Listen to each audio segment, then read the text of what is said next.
Madame, monsieur, bonjour, bonsoir, le journal, les titres à développer. Un mort, 6 véhicules et plusieurs maisons incendiées, c'est le bilan de l'attaque des bandits armés jeudi à Vivi-Michel. Des membres du secteur informel décapitalisés à cause de l'insécurité de l'Artibonite appellent au renforcement de la traque contre les gangs criminels, notamment ceux de la base Grand Griffe de Savien. Le gouvernement a procédé le 31 mars à Pétionville au lancement d'une plateforme de demande en ligne de documents d'identité appelée DailyDoc. Signature le 31 mars d'un accord autour du renforcement des compétences des professeurs et étudiants haïtiens dans le numérique entre l'Université d'État UEH et l'Institut latino-américain de communication éducation basé au Mexique. Le Programme national de sécurité transfusionnelle MNST en partenariat avec l'OPS-OMS a tenu le 31 mars à Pétionville une table thématique sur la problématique du don de sang en Haïti.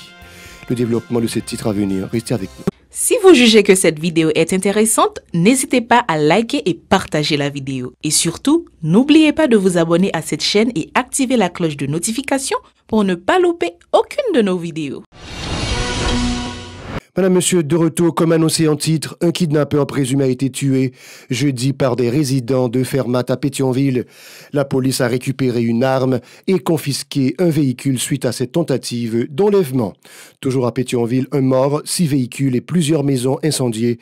C'est le bilan de l'attaque des bandits armés jeudi à Vivi-Michel. Un peu plus loin à Fort-Jacques, le même scénario s'est répété sauf que des morts auraient été recensés dans le camp des malfrats suite à l'intervention de la police. Sachez aussi que des membres du secteur informel décapitalisé à cause de l'insécurité de l'Artibonite appellent au renforcement de la traque contre les gangs criminels, notamment ceux de la base Grand Griffe de Savien. Entre-temps, le commissaire principal Max Vital Altis a été installé jeudi à la tête du commissariat de la Croix des Bouquins et en remplacement du commissaire principal Atousli Aurélus. Ce dernier a été transféré à la DDO2. L'augmentation exponentielle des prix des produits de première nécessité constitue une source de préoccupation constante pour les petites bourses, comme l'attestent des commerçantes. Ces gens se montrent très amers envers les autorités du fait de n'avoir adopté aucune mesure pour une amélioration de la situation alors que l'indice international de consommation a fait état d'une réduction des prix des produits alimentaires sur le marché mondial. Ces membres du secteur informel pressent le gouvernement de mettre en place un programme de redressement de l'économie pour soulager les masses populaires en cette période de crise sévère. On les écoute au micro de Yasmine Sanon et Jean-Élie Ladresse. $20, c'est $24, mais pas aucun produit descend. Actuellement, la caisse huile, $22 200, pas de produit descend. Sac maïs, ça vend $1150. Allez, de la produit, elle va pas descendre. Sauf ça, on a pris le Léo et c'est lui-même qui descend. Pas aucun qui descend. Il gagne $600 dans même.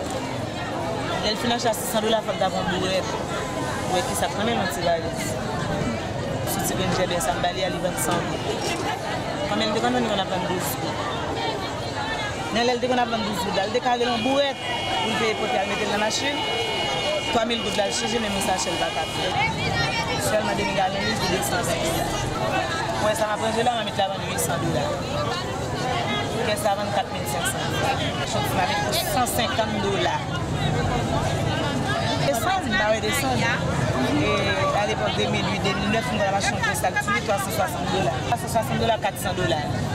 Pour nous, on a besoin de gros sacs de riz, les 16 mamits, on a besoin de 1 700 $ pour acheter. Ça ne gagne pas. C'est la Jamaïcaine qui a un petit bagage dans le niveau ça. Par ailleurs, ces gens affirment qu'ils sont en proie à de sérieuses embûches pour payer notamment leur loyer, assurer la survie et payer les frais scolaires de leur progéniture. Ils exhortent le Premier ministre Ariel Henry à respecter ses engagements relatifs à un apaisement de la situation socio-économique du pays. Ta marché anti-jancel parce que tout temps produit nécessité puis cher c'est comme ça la vie a vinn pidi depuis produit descend tout on a qu'à manger tout on a qu'à vivre c'est tout bagage anti-gens amélioré pour tout si monde a manger puis à l'école pour tout le monde manger bien pas facile les monde vinn dans marché monde on bagage cher il va acheter la promène tout marché avec 4 millions puis anti-gens plus bas c'est comme les bagages Mais si nous arrivons dans le marché, que nous disons, $15, $10, $15, ça peut manger. Donc si nous avons beurre à $60, mais si c'est $25, $30, nous avons un cadeau, nous avons fait un coller. Mais après, il est obligé de ne pas cacher son sauce. Quand son dur blanc, le café, on va avec la cher, on s'achète macaroni pour $30. On a $40, c'est $50, c'est la chose s'achète macaroni pour $30, il va pas cher. Mais comme nous obligés de parler, mais pas grand changement, tout le monde toujours parler. Et c'est pas bien extérieur. Pas bien président, tout le monde a habilité peut-être que va jamais gagner.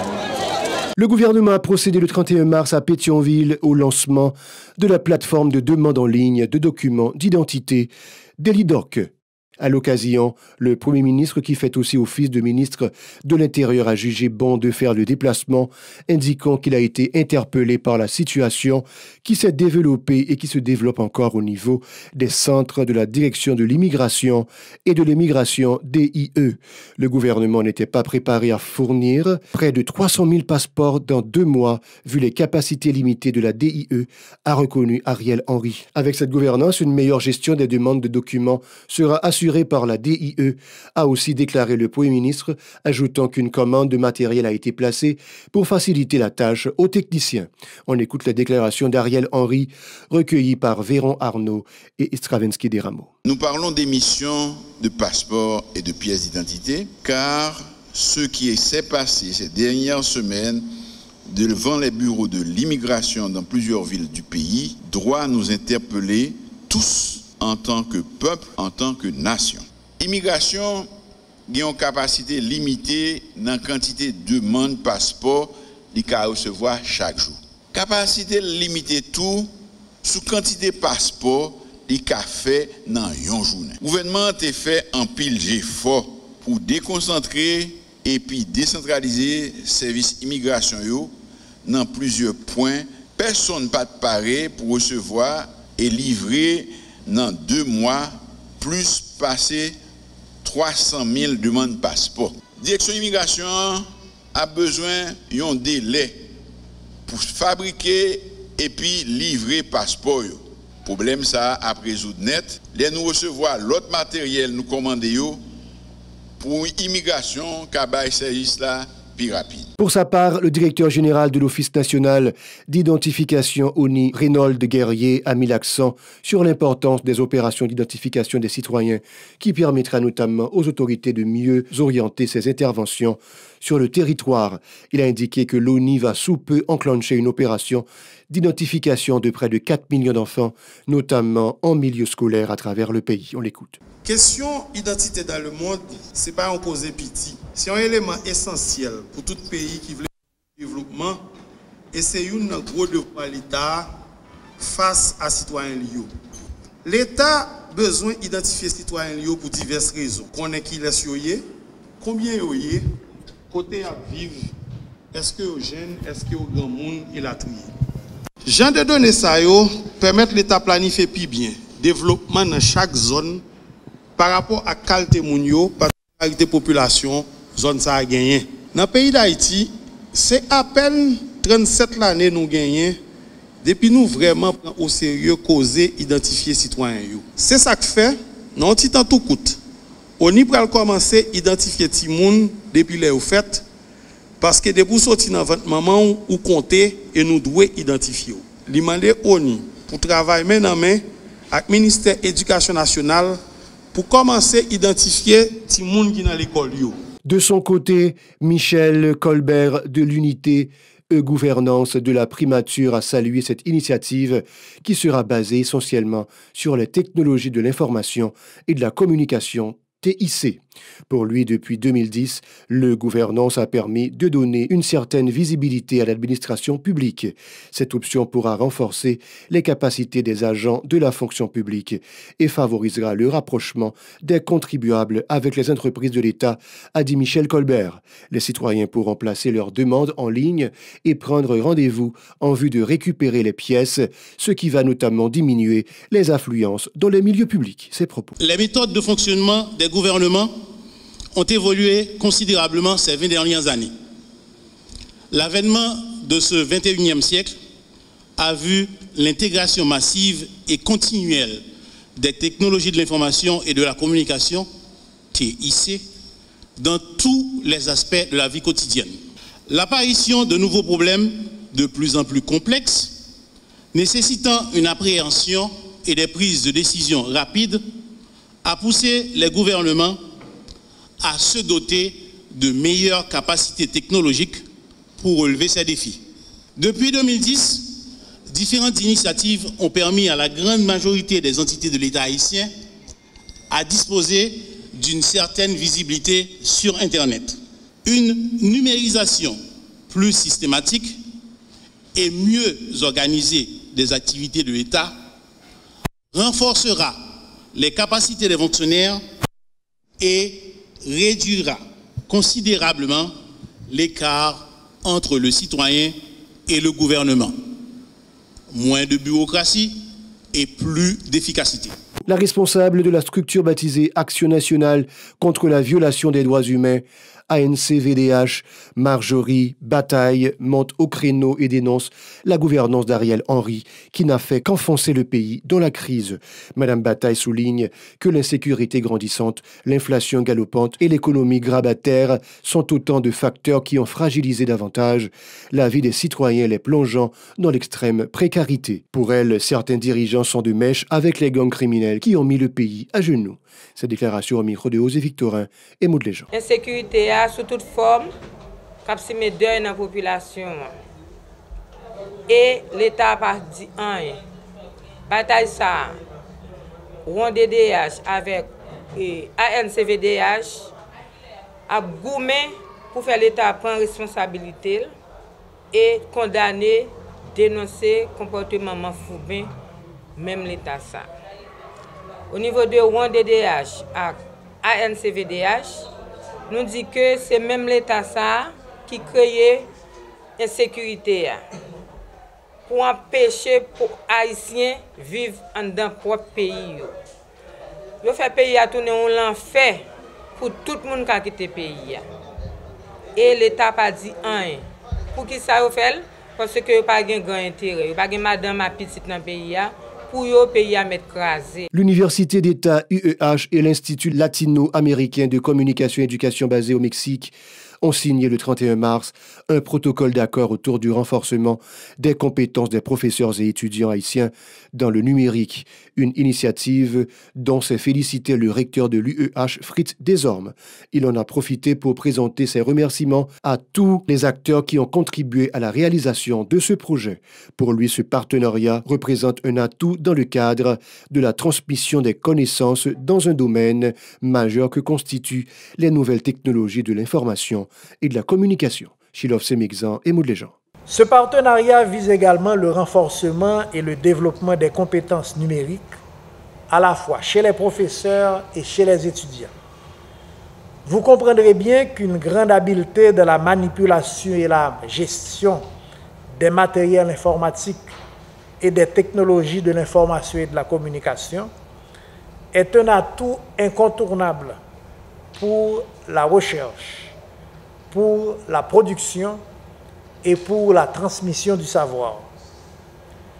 Avec le renforcement des capacités dans ce domaine, l'Université d'État d'Haïti espère améliorer sa plateforme de formation à distance dans un contexte d'insécurité qui rend plus difficile la réalisation et la présentation des cours en format présentiel.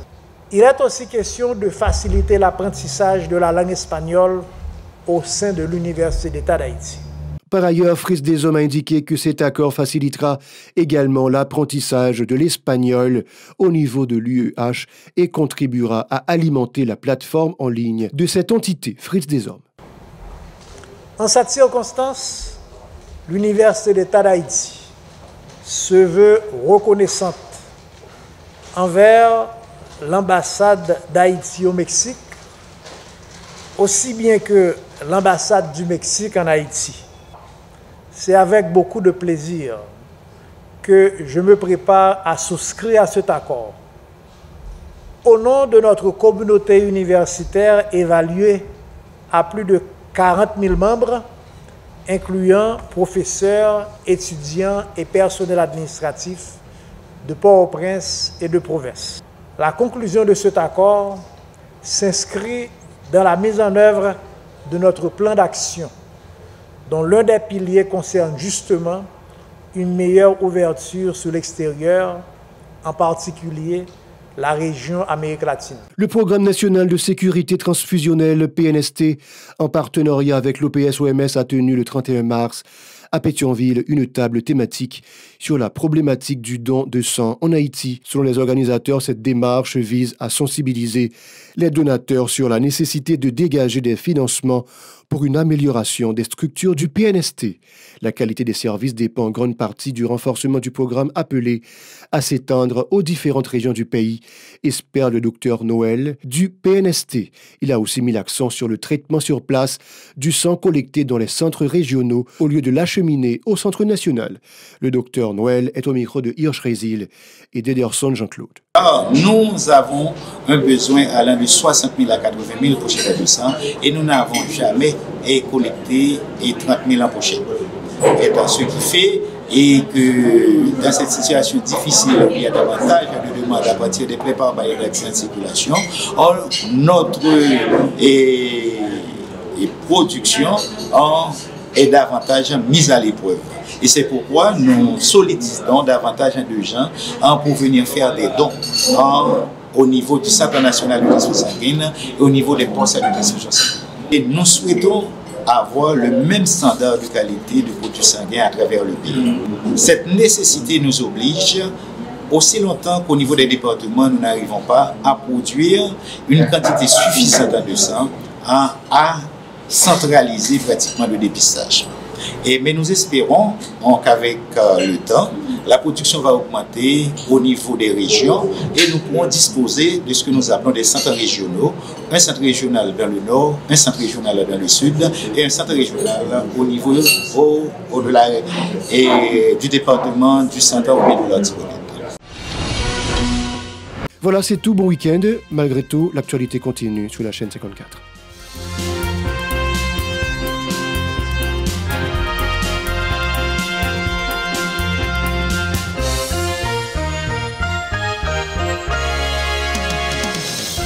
Si vous jugez que cette vidéo est intéressante, n'hésitez pas à liker et partager la vidéo. Et surtout, n'oubliez pas de vous abonner à cette chaîne et activer la cloche de notification pour ne pas louper aucune de nos vidéos.